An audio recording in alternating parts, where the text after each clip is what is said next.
Eu sei que eu li tudo, mas só para dar um resumo. Jesus está na casa de um fariseu, que era um líder religioso.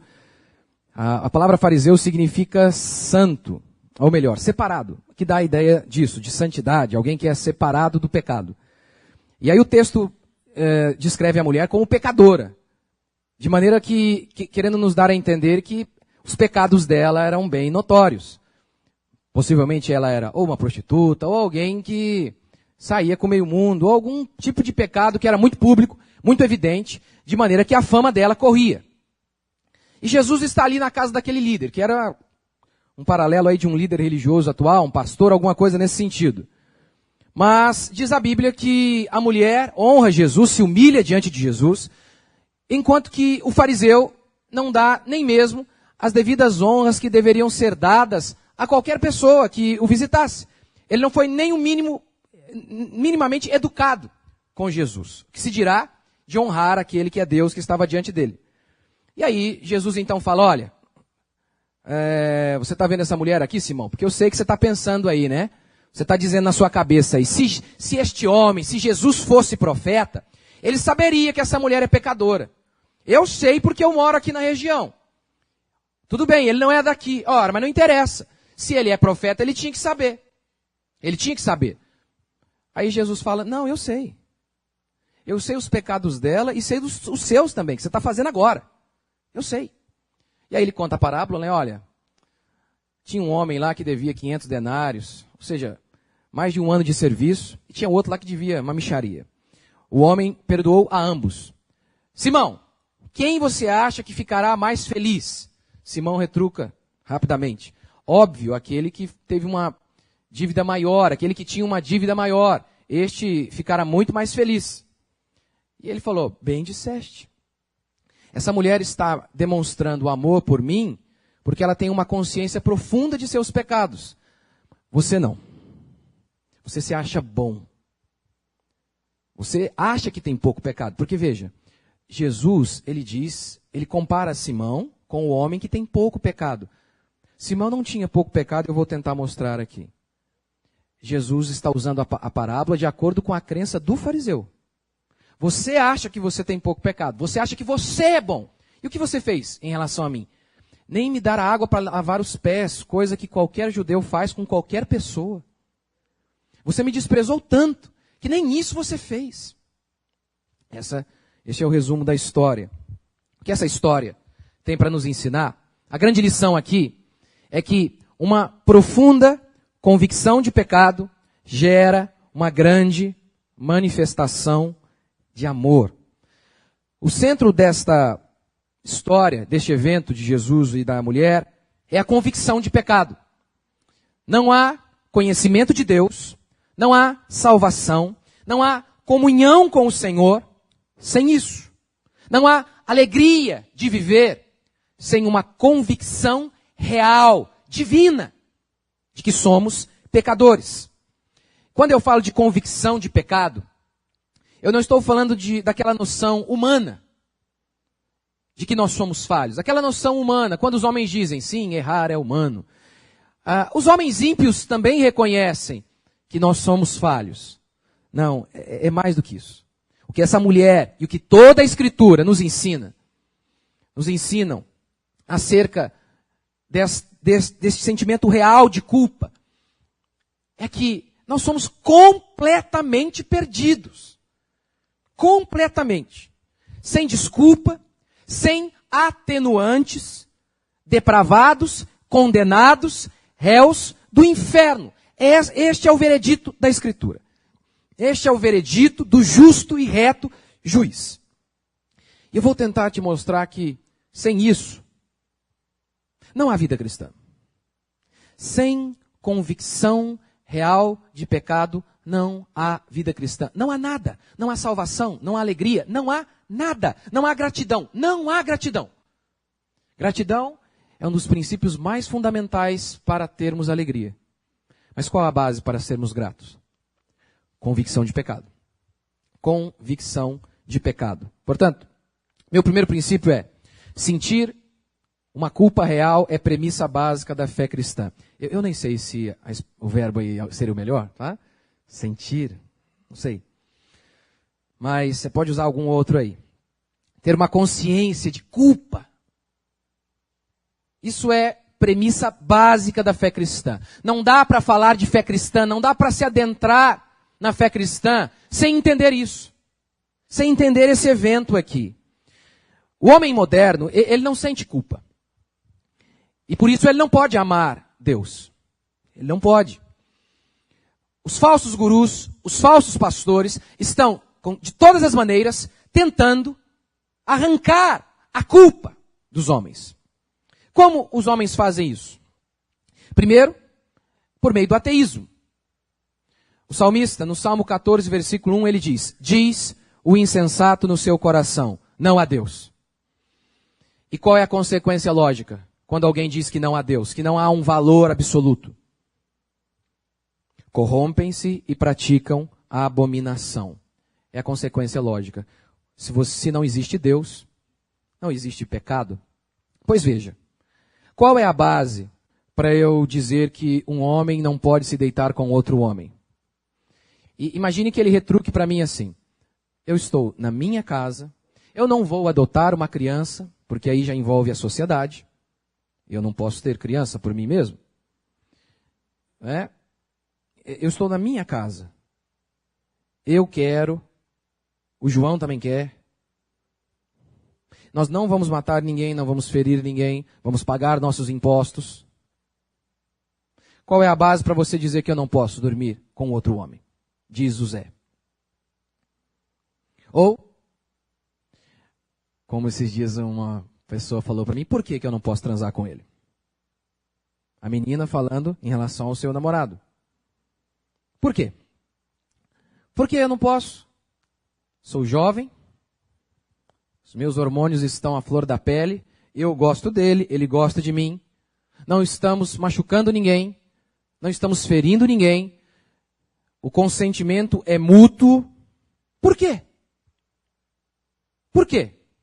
Nós dizemos, olha, não mate. Toda a sociedade concorda. Está no decálogo. Mas concordamos porque é uma questão até de sobrevivência. Não há civilização se nós começarmos a achar que o homicídio é normal. Mas e que o homem se deite com a mocinha? De onde virá o argumento? Qual o argumento? Um argumento humano poderá dizer que ele não pode fazer isso, se ele quer e ela também quer.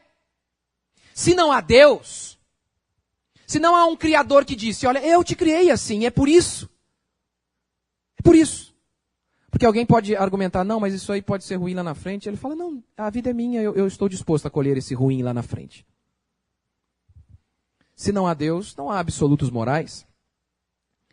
A outra maneira de aniquilar a culpa é criando um falso Deus, que tolera tudo sempre.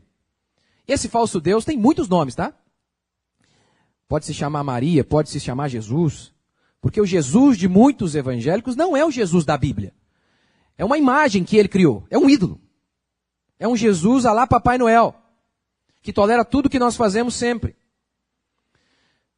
Criamos falsos deuses. Esses dias eu vi uma frase assim, naquele site de fofoca, o UOL.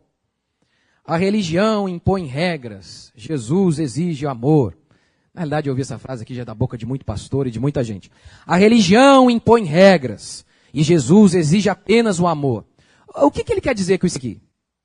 O que ele está querendo dizer é o seguinte, está tudo liberado, são os homens que nos prendem. A religião nos impõe regras, Jesus não. Santo Deus, ele colocou 300 mil aqui, ó. Ele fez um sermão inteiro colocando regras.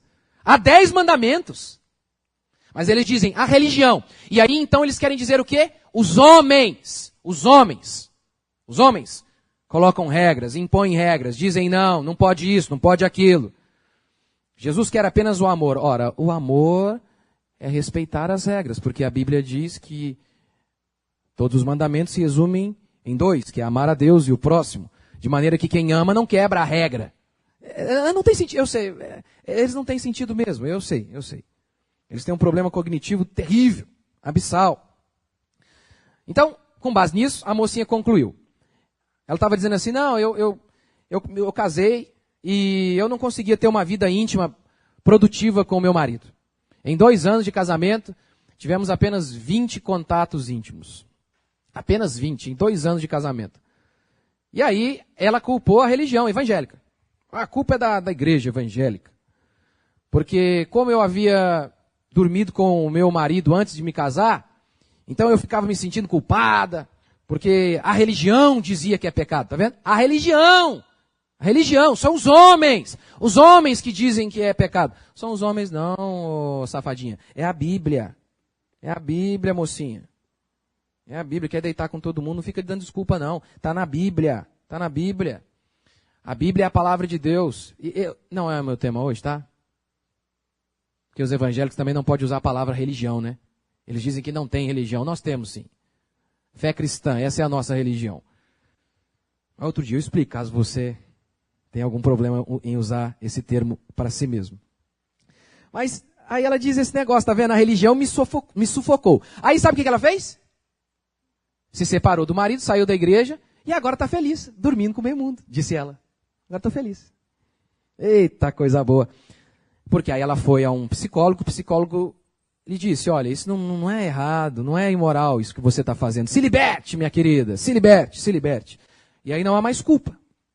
Não há mais culpa. O falso guru faz isso, o falso pastor, ele é mestre em eliminar a nossa culpa. Mestre. Quanto ao gay, o falso pastor diz, eu não te julgo. Eu respondo, eu também não te julgo. Quem te julga é a Bíblia. E ela diz que se você não se arrepender e você morrer hoje, você vai para o inferno. Não sou eu quem te julga, é a Escritura. Eu sei. Principalmente se você veio dessas igrejas church aí, você já está achando que eu sou o demônio, né? Eu sei. Então tá bom. Vamos ver quem é o demônio aqui. Há uma multidão indo para o buraco. Uma multidão indo para o buraco. O falso pastor diz à multidão, gente, eu não vos julgo. Aí a multidão continua indo para o buraco e diz, estamos juntos, é nós. Esse é bom, esse pastor eu gosto. Esse é dos meus, esse é legal. E ela continua indo para o buraco. Continua indo. Como Cláudio Duarte, por exemplo. Eu não te julgo, Tami. Você é uma mulher, mas diz que é um homem. Eu não te julgo. Ele abraça, ela chora. E ele, sei lá o quê, fala.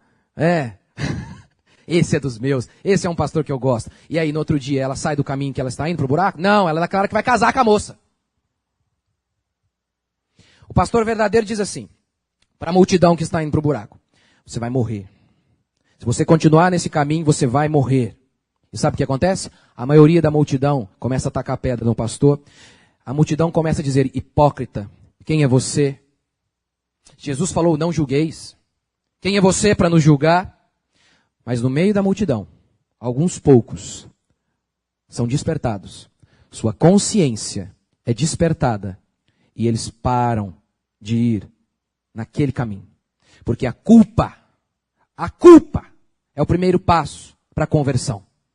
Agora, se nós apenas olhamos para eles e dizemos, eu não vos julgo, e eles se sentem bem com seus pecados, eles continuam indo para o buraco. O pastor que não condena o pecado é a exata expressão do anticristo, do capeta, do diabo. Assim como um médico que não fala para seus pacientes que eles estão morrendo. A culpa é fundamental em seu processo de salvação. Fundamental. William, aumenta só um pouquinho meu retorno aqui, por favor. Fundamental. Veja comigo, 2 Coríntios 7:10. Porque a tristeza, segundo Deus, produz arrependimento para a salvação. Opa! Há um tipo de tristeza que é uma bênção. A tristeza, segundo Deus, produz arrependimento. A tristeza gerada pelo Espírito de Deus produz alguma coisa, gera alguma coisa. A culpa produzida pelo Espírito Santo gera alguma coisa. O Espírito Santo não viria para convencer o homem do pecado, do juízo e da justiça? É isso que Paulo está dizendo aqui. A tristeza, segundo Deus, é uma bênção. A culpa que vem de Deus, que Deus gera no coração humano, é de Deus? Ou ignoras a bondade do Senhor que te conduz ao arrependimento? Há uma tristeza que é fruto do Senhor. Você se lembra quando Pedro está negando Jesus? Pedro está negando Jesus e Jesus havia lhe dito: você vai me negar antes que o galo cante 3 vezes. Então Pedro está negando Jesus ali. Eu não conheço Jesus, eu nunca o vi. O galo canta. Não vou imitar aqui, né? O galo canta. Aí diz o texto que na hora Pedro caiu em si. A ideia aqui de caiu em si, o oposto é ele está fora de si. Ou seja, ele não estava tendo consciência do que ele estava fazendo. Mas aquele sinalzinho ali do galo despertou a consciência dele. Hoje galo não canta, mas o pastor prega. Você lê a Bíblia. E aí, quando a palavra de Deus é fielmente pregada, aquilo ali é como um galo gritando, cantando no seu ouvido, despertando a sua consciência. A minha e a sua consciência, que tende o tempo todo a tentar camuflar nossos pecados, esconder nossos pecados, dizer que eles não são tão graves. A palavra de Deus vem e diz: não, é grave sim, é sério, isso vai te matar. A boa pregação faz isso. Em Israel, havia o dia do perdão, o Yom Kippur, o dia da expiação. As pessoas eram comissionadas naquele dia a chorar. Veja comigo, Levítico 23, 27. Mas, ao 10 deste mês 7º, será o dia da expiação. Tereis santa convocação e afligireis a vossa alma. Era um mandamento afligir a alma. Que coisa. Afligir. No dicionário grego da Strong, de grego e hebraico, define o afligir aqui assim: atormentar, oprimir, torturar. Desculpa, atormentar e oprimir. Em português, afligir é torturar, causar tormento. E o dicionário do povão é: minha sogra é uma aflição para minha alma. Né? Você entendeu o que significa aflição. Aflição é isso, é pegar o galo ali, espremer o pescocinho dele. É uma tortura. Ele diz: aflijam suas almas. Aflijam. Aflijam. Neste dia, vocês vão chorar. Nesses dias, vocês vão olhar para si mesmos. Irão se arrepender. Irão chorar por seus pecados. Havia um dia de choro em Israel, um dia oficial. Hoje é dia de afligir a alma. Mas a gente, criado nessa geração fraca, onde chorar já dá vontade de se matar, a mulher deu um xingo, o cara já quer voltar para casa da mãe, que a gente não pode enfrentar nenhum tipo de dificuldade, né? Qualquer tipo de sofrimento. Nós, a geração da anestesia, né? Estamos acostumados com tudo que é indolor. A gente acha que dar risada o tempo inteiro é bom. Não, tem hora que tem que chorar, tem hora que faz parte, sentir a culpa, viver a culpa, absorver a culpa. Faz parte do nosso processo de salvação e de santificação. O segundo princípio é que a pecadora encontrou salvação e o santo foi condenado. A pecadora salva e o santo condenado. A palavra fariseu significava separado. Porque o fariseu ele fazia parte de uma seita, a seita mais rígida em Israel. Pelo menos exteriormente falando. Ou seja, a imagem que eles passavam é que eles eram os mais santos. Os mais santos. Eles se preocupavam extremamente com coisas exteriores. Se preocupavam muito com coisas exteriores. O fariseu era o indivíduo que tentava passar a imagem de alguém altamente piedoso. E dentre os grupos religiosos pareciam ser os mais fiéis. Mas eles não eram. Eles não eram. Eles não eram. Quando Jesus então diz aqui que aquele que perdoa tem pouco perdão, ou melhor, recebe pouco perdão, ama pouco, ele não estava definindo Simão. Ele estava expressando o que Simão achava sobre ele mesmo. Porque Jesus o via como muito pecado. Afinal de contas, em Lucas capítulo 7, versículo 30, neste contexto mesmo aqui, nós lemos que os fariseus não se submetiam aos desígnios de Deus. Eles não se submetiam. Em Mateus capítulo 16, Jesus advertiu seus discípulos: tomem cuidado com os fariseus. Eles são perigosíssimos. Eles vão para o inferno e também levarão muitos com eles. Em terceiro, Jesus classificou os fariseus como cobras. Jesus não chamou nenhuma prostituta de cobra. Jesus não chamou nem mesmo aquele Judas, traidor, só de filho do capeta, né? Mas chamou os fariseus de cobras. Quarto, a Bíblia diz que os fariseus conspiraram para matar Jesus. Quem é mais pecador aqui, hein? Jesus não estava dizendo que o fariseu tinha pouco pecado. Quem mata Jesus não tem pouco pecado. Jesus estava dizendo o que o fariseu achava sobre ele mesmo. O fariseu era uma praga. E por que ele era uma praga?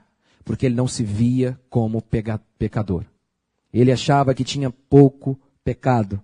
Por isso, não receberam perdão. Não receberam.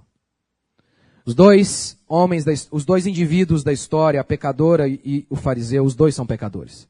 A diferença é que uma tinha consciência disso e o outro não. E o mundo está dividido neste quadro. Nestes dois grupos aqui. De um lado, pecadores conscientes e de outro, pecadores inconscientes. O mundo não está dividido assim, entre boas pessoas e pessoas ruins. O mundo está dividido em pessoas que sabem que são pecadoras e em pessoas que não sabem que são pecadoras. Tem perdão para prostituta, tem perdão para bandido, tem perdão para petista, tem até para petista. Tem perdão para tudo. Só não tem perdão para aquele que acha que não precisa de perdão. Ele não via seus pecados. Por isso, ele também não amava Cristo. Quem não tem convicção profunda de pecado, não vai amar Jesus Cristo. Foi Jesus quem diz isso. Sabe por que ela me amou dessa maneira, Simão? Porque ela teve consciência do tamanho da dívida que eu paguei. O fariseu tratou Jesus com desdém. Não providenciou água para que Jesus limpasse os seus pés. Naquela época, os irmãos lembram, já contei aqui, não é? Naquela época não tinha os nossos carros assim, as ruas não eram pavimentadas, pelo menos não a maioria. Então, barro, eles tinham sandálias abertas, eles chegavam num jantar de gala, havia um escravo. As famílias mais abastadas tinham um escravo para limpar, para lavar os pés das pessoas, para não soltar aquele cheiro de queijo ou de outras coisas ali, impediam a boa refeição. Nem isso o fariseu fez. Era uma questão básica de hospitalidade. Nem isso ele fez. Depois ele não cumprimenta Jesus da maneira correta. Com um beijinho. Você já deve ter visto isso. Muçulmano, não é? Judeu. Eles fazem isso até hoje, né? Chega lá, dá um beijo no cara, na testa dele lá, na barba, babada. Até hoje. E era costume naquela época também. Nem isso ele fez. E por fim, em alguns convidados mais honrosos, eles ganhavam ainda óleo. Derramavam óleo lá, tal, na cabeça dele. Aí Jesus diz, olha, você não fez nada disso. Você não me honrou dessa maneira. Lembra do Salmo 23? Davi fala, olha, unge minha cabeça com óleo. Calvino comentando isso, ele fala que aquilo era uma maneira honrosa de receber algum convidado especial. Ele não fez nada disso, porque ele dizia, eu não vejo nada de especial neste tal de Jesus. Nada. Quem se considera bom costuma não dar reverência devida a Jesus Cristo. A fé cristã é das ex-prostitutas, dos ex-assassinos e dos homens que nunca foram a uma boate, mas têm consciência plena de que só não são piores porque Deus vos conservou. A fé cristã é desses. A ideia aqui é que essa mulher teve total reverência. Uma coisa assim que é até difícil de enumerar. É um jantar de gala, e ela se humilha de um jeito que não haveria maneira mais intensa de se humilhar do que tudo isso que ela fez. Se o normal era lavar com água, ela lavou os pés de Jesus com choro, com lágrimas, o que demonstra choro compulsivo. Gente, para lavar o pé de alguém, ela estava desesperada, era um choro compulsivo. Ela não dá beijo no rosto, ela não cessa de beijar os pés, diz o texto. Ela não dá óleo barato, ela derrama um perfume caro aos pés de Jesus. Ela muito amou porque muito foi perdoada. A medida do seu amor por Cristo é a medida de sua convicção de pecado. É simples assim. A medida do seu amor por Cristo é a medida da sua convicção de pecado. O que leva um homem a deixar o seu país para vir morrer aqui no Brasil para pregar o Evangelho? O que fizeram aqueles cristãos? Por que fizeram? Tudo aquilo que fizeram aqueles cristãos. Que morreram, que foram torturados, decapitados. Por quê? Quem muito foi perdoado tem um coração extremamente agradecido. Agora, quem não tem convicção plena de pecado, qualquer coisa, fazer qualquer coisa para Jesus é um peso. Vir para o culto é um peso. Os mandamentos são um peso. Ofertar é um peso. Os fariseus, aquele fariseu devia estar discutindo. Será que é lícito que eu dê óleo barato para esse Jesus aí? E ele concluiu que não, afinal ele não deu. A mulher deu perfume caro. Tem crente hoje discutindo de dar 10%. Ele acha pesado, tudo ele acha pesado. Tudo. Quanto maior for a nossa noção de pecado, obviamente maior será o nosso amor pelo Senhor. No Salmo 116, versículo 12, o salmista diz: que darei ao Senhor por todos os benefícios para comigo? Como que eu posso recompensar? O que ele está dizendo é, não há maneiras. Tudo que eu faço eu acho que é pouco, e é mesmo. Meu irmão uma vez salvou um rapaz que estava morrendo afogado. E lá em Ubatuba. Depois que o rapaz foi salvo, meu amigo, o cara, na cara dele estava escrito assim, ó: como que eu posso retribuir? Eu não consigo pensar em nada para retribuir. Porque ele já estava quase partindo dessa para uma melhor, ou para uma pior, não sei, a fé dele. Ficou extasiado. Ah, meu Deus. É mais ou menos isso que o cristão verdadeiro sente. Ele não sente que é um peso servir a Deus. Ele sente que tudo que ele faz é pouco e pequeno, comparado com os feitos de Jesus Cristo. Terceiro, a gratidão é fruto de uma convicção de pecado. A oferta dessa mulher aqui não é barganha com Deus. Os crentes fazem barganha com Deus. Eles querem fazer uma troca. Eu dou alguma coisa e Deus me dá outra. Como que você pode barganhar com alguém que tem tudo, que não precisa de nada? Mas os crentes pensam isso. Eu dou um dinheiro, minha vida, alguma coisa para ganhar uma outra. Isso, não é isso aqui a oferta da mulher. Foi Jesus quem disse que não é. Porque ele falou que a oferta dela foi fruto de amor. E o amor não busca o próprio interesse, ok? Ela deu como fruto de honra a Deus, de gratidão a Deus. Gratidão. Por ter encontrado a salvação em Jesus Cristo. A gratidão é o princípio da felicidade. Você pode ter certeza. Você pode ter certeza.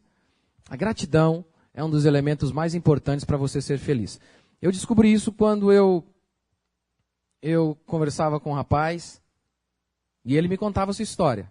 E ele dizendo, olha, pastor, eu morava numa casa alugada e eu achava, eu só preciso de uma coisa, só uma coisa me falta, uma casa própria. Aí eu comprei um apartamento. Quando eu comprei o apartamento, aí eu falei, puxa, eu só preciso de uma casa agora. Porque apartamento com criança, não dá. Aí ele comprou a casa. Aí ele comprou a casa, aí ele falou, eu só preciso de uma casa um pouquinho maior agora. Aí ele compra a casa maior e fala, agora eu só preciso de uma casa com banheira.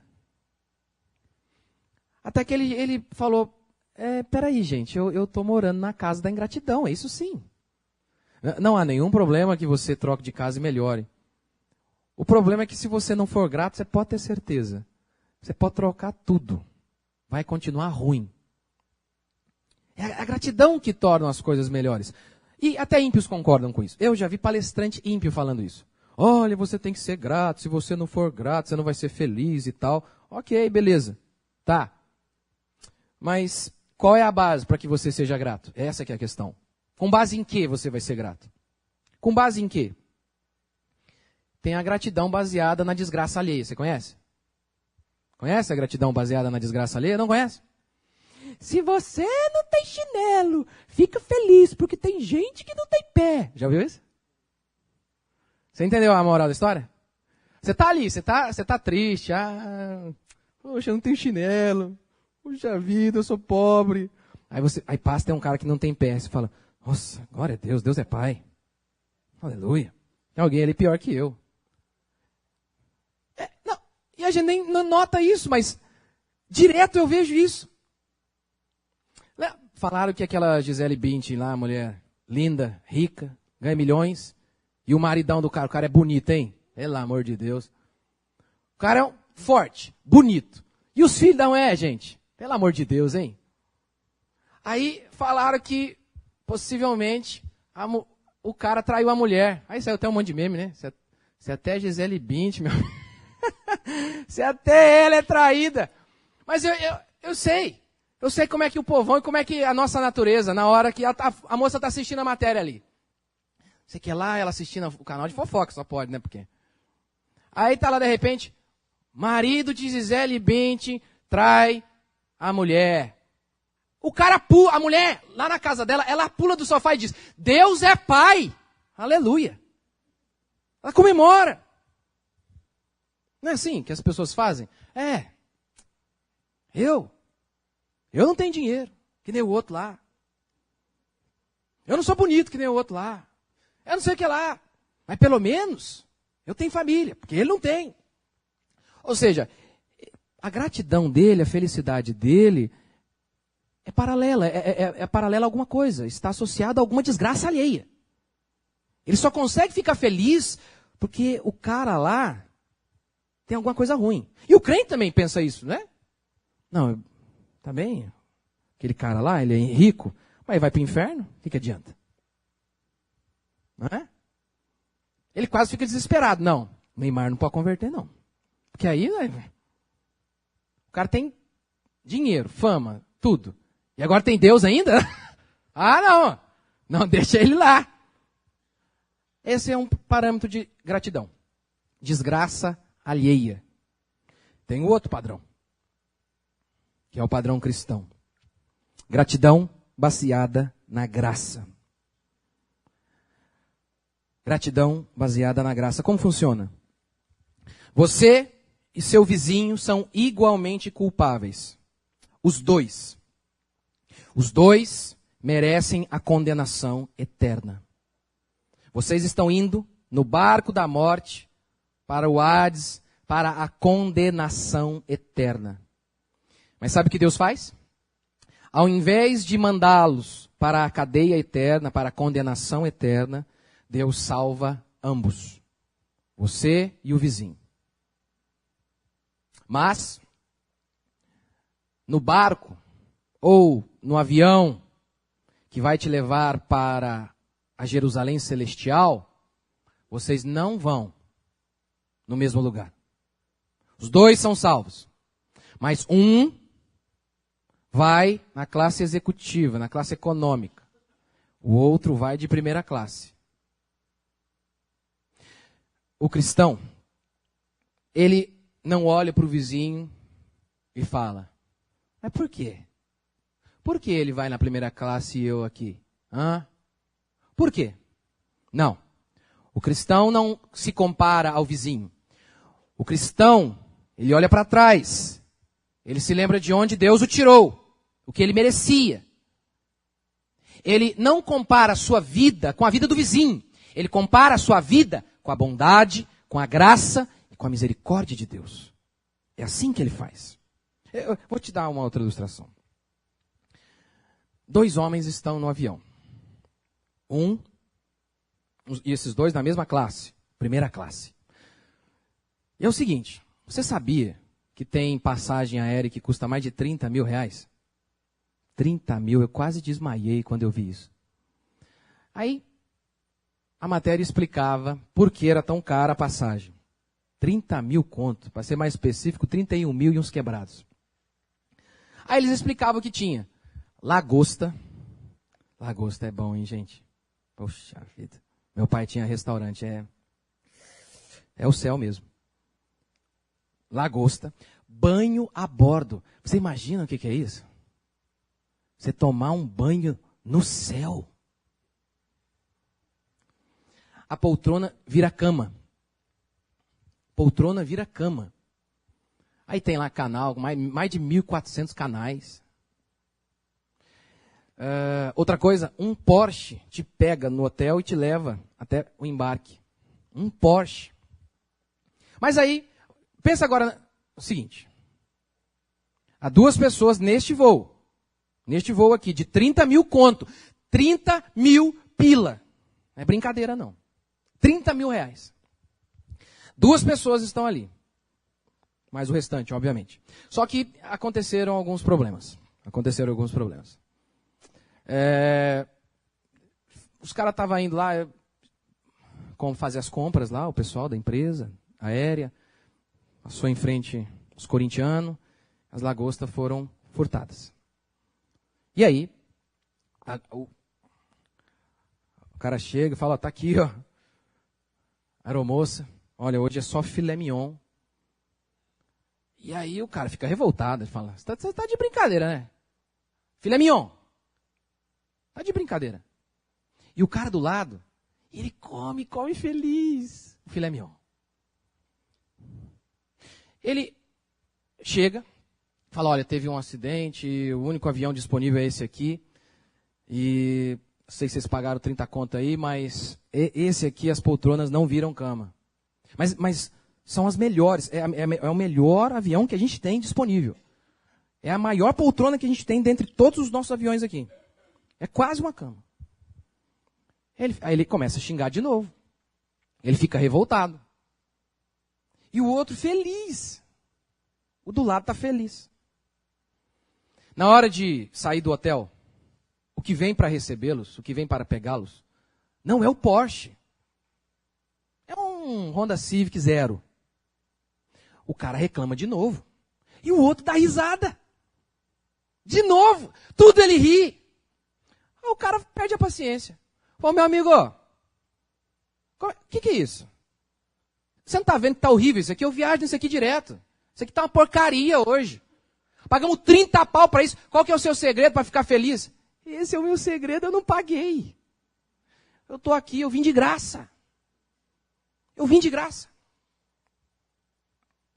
Esse é o seu segredo, meu irmão. Você não pagou. Você não merece nada. Se você tem a convicção de pecado, você sabe que você não merece nada. Você vai olhar outros no caminho rumo à eternidade e verá que eles ganharam coisas a mais do que você. Mas você não vai comparar a sua vida com a dele, você vai comparar a sua vida com a graça de Deus, com a misericórdia de Deus. Quem tem convicção de pecado é o único que pode ser grato. Porque ele sabe que não merecia estar ali. Ele sabe que não merecia coisa alguma. Coisa alguma. Gente, essa é a nossa vida. Essa é a nossa vida. Nós não somos dignos de nada. Se eu estou no avião desse aqui, 30 mil conta a passagem. Aí o piloto começa a falar, atenção, passageiros do voo 71, com destino à Alemanha. Chegaremos ao nosso destino em 10 minutos. Eu falo, não, eu vou ficar aqui, não vou sair não. Porque os 10, tem tudo aqui, lagosta, eu quero ficar aqui. É o que eu quero em relação ao nosso Deus, não é isso? Pode ser uma viagem espetacular, mesmo que não seja tudo aquilo que você planejou, se você tiver a noção de que você está ali de graça, que você não fez por merecer. Quarto e último princípio. A paz dos pecados perdoados. A mulher ouve de Jesus o seguinte: vá em paz, os teus pecados estão perdoados. Não é isso que nós queremos? Não é isso que todos nós aqui queremos? Não é isso que todos nós buscamos? Paz? Mas, por conta da paz, as pessoas fazem tudo. Uma moça abre mão de um emprego com alto rendimento para ganhar menos, em busca do quê? Paz. Essa semana uma moça me disse isso: olha, eu ganhava 20 mil em tal empresa. Agora estou ganhando 5. Eu falei: por que você fez isso? Paz. Era o inferno aquele lugar. Queremos um emprego estável por paz. Não é isso? Os jovens não sonham com um emprego estável em alguma repartição pública por paz. Ele não quer ter o tormento de ouvir: está demitido. Queremos ter dinheiro para quê? Paz. Paz. Para não ficar com medo de ir para o SUS, entrar lá mais ou menos e sair morto. Saímos de férias para quê? Por quê? Paz. Não é isso? As pessoas compram casa no campo para quê? Paz. Apesar de inúmeras dessas coisas serem bênção, somos tentados a pensar que elas são a causa maior da paz. E não é verdade. Isaías 57, versículo 21 diz: para os perversos diz o meu Deus, não há paz. Você nota que ele não disse: olha, para os perversos não haverá dinheiro? Ele não disse isso. Para os perversos não haverá fama? Não, ele não disse isso. Os perversos podem ter dinheiro, fama. O que eles não podem ter é paz. Paz. O que ele está dizendo é: Deus amaldiçoa.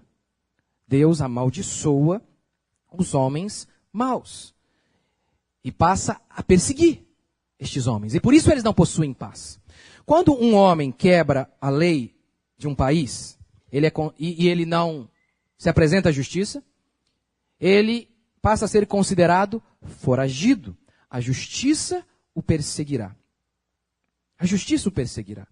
Quando um homem quebra a lei de Deus, o próprio Deus, o juiz de toda a terra, irá persegui-lo. Um exemplo? Estando Moisés no caminho, numa estalagem, encontrou-o o Senhor e o quis matar. Isso porque Moisés estava desobedecendo um mandamento do Senhor, que era o mandamento de circuncidar o filho. Deus o perseguiu então. Deus foi no encalço de Moisés para matá-lo. Quando o homem está longe de Deus, quando o homem está no pecado, quando o homem quebra a lei de Deus, ele está longe da graça do Senhor. Ele é maldito. E o sentido de maldito é isso. Deus, o justo juiz, o persegue, o oprime. Não é o diabo. Não é o diabo. É o próprio Deus. Por isso, em Israel, quando Deus vai instituindo a nação, Deus decreta que existiriam 6 cidades de refúgio em Israel. E o que seriam essas cidades de refúgio? Em Israel, se uma pessoa matasse o seu parente, você era chamado de o vingador de sangue. Você poderia matar o fulano que matou sua mãe ou qualquer parente seu. Era lei em Israel. Se chamava vingador de sangue. Bem diferente de tudo que a gente vê, não é? Mas está na lei de Deus. Só que algumas pessoas podiam matar por acidente. Como meu vizinho. A mulher, o marido subiu no telhado, ele havia desligado a energia, o homem subiu no telhado. A mulher ligou a energia, o cara morreu. Eu acho que foi acidente. Não é? Eu acho que foi. Acidente, esse é um acidente. A Escritura então dizia que para proteger essa pessoa que havia matado alguém de maneira involuntária, se criassem essas 6 cidades de refúgio. E então, se o homem fosse para lá o vingador de sangue não poderia tocar nele. Não poderia. Ele deveria então ser julgado, e se comprovado que ele foi inocente, o vingador de sangue não poderia matá-lo. Mas a ideia então da cidade de refúgio era isso. Era um esconderijo para aquele homem, para que ele não fosse pego ali fora da cidade. Mas se fosse pego fora, já era. E por isso, Números capítulo 35, versículo 14, Deus ordena que essas cidades fossem colocadas em lugares estratégicos. 3 do outro lado do Jordão e 3 em Canaã. Para quê? Para o cara, na hora que estiver fugindo, tivesse que pegar um rio pelo meio, né? Pela frente. Então a ideia era, olha, vamos colocar cidades de fácil acesso. Sejam cidades espalhadas aí, de fácil acesso, para o homem que cometeu o homicídio. O que a Escritura diz é que o meu e o seu problema não é financeiro. Que o maior problema da alma humana não é conjugal. Ou qualquer outra coisa que nós chamamos como grandes problemas. Porque a Escritura diz que o homem nasceu sendo perseguido pelo vingador de sangue, que é o próprio Deus, sendo perseguido pela ira de Deus. Porque Romanos diz que a ira de Deus se manifesta sobre todo o homem. Que o homem sem Deus, ele está debaixo da ira de Deus. E o justo juiz, o vingador, e este é um dos nomes do Senhor, ele persegue os homens maus, para tornar a vida desses homens um inferno, já na terra. O que a Escritura diz é que o homem nasce sendo perseguido pela culpa, pela ira de Deus, pela condenação divina.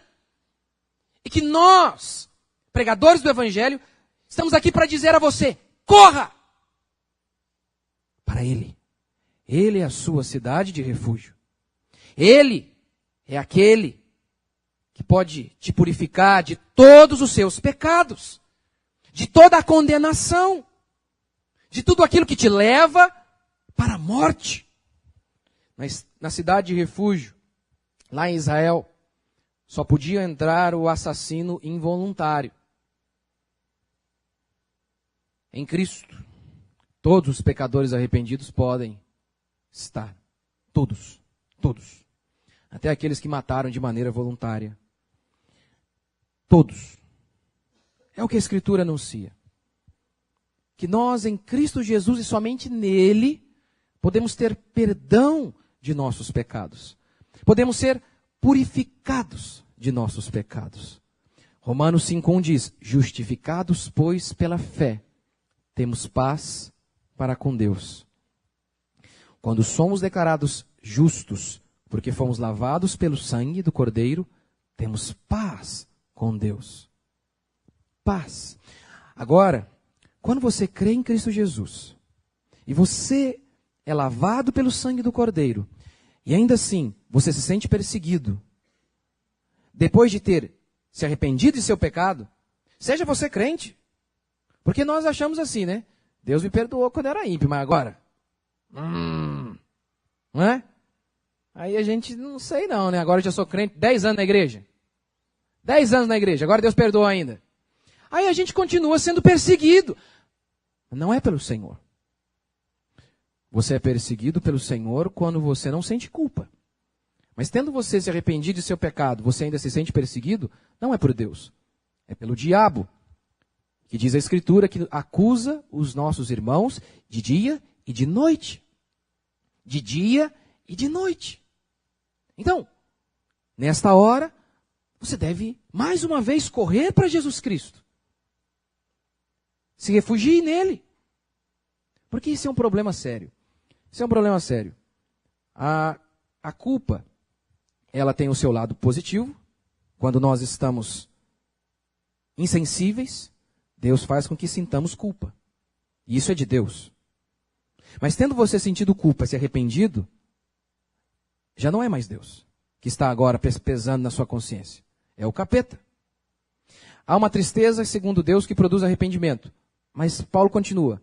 Mas há uma tristeza do mundo que produz morte. Se você está fazendo algo errado e você não tem consciência, você não se arrepende, é o Espírito Santo que está ali martelando na sua cabeça. O que você faz é mal. Não desperdice essa culpa. Beba essa culpa até o final, como Jesus bebeu ali o seu sofrimento na cruz do Calvário. Mas tendo você se arrependido e confessado o seu pecado, não é mais o Espírito Santo te convencendo. É o diabo te acusando. E aí você deve então se levantar e continuar. A gente vê às vezes filme demais, né? A gente vê o mocinho lá, o cara, ele fez algo errado. Aí ele entra em depressão, fica a vida inteira mal. E a gente acha que isso aqui é bonito. Ah, ele ficou mal, e aí Deus gosta de ver a gente mal. Não, Deus não gosta de ver você mal. Deus só gosta de ver você arrependido. Tendo você se arrependido, levanta e bola para frente, acabou. Qual o prazer de Deus de olhar, ver você lá? Ah, ele está triste. Faz 3 dias que ele está triste. Oh, que coisa boa. Hã? O que isso resolve? Levanta, tenta de novo. Quantas vezes, pastor? Ora, Jesus exigiu que nós perdoássemos os nossos irmãos 70 vezes 7, não é? Ele não fará o mesmo por nós? Fará. Filhinhos, não pequeis.